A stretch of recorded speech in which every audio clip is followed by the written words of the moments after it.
Let's view the system communication and data flow as a smart client receives recorded video and audio.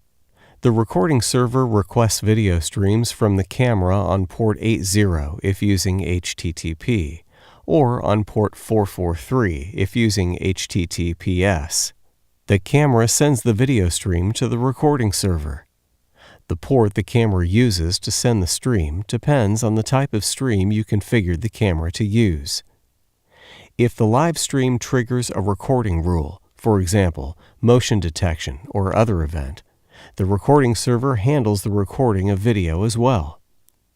When a smart client asks for the recorded video, the recording server sends the recorded video. The default port for this is 7563 using TCP.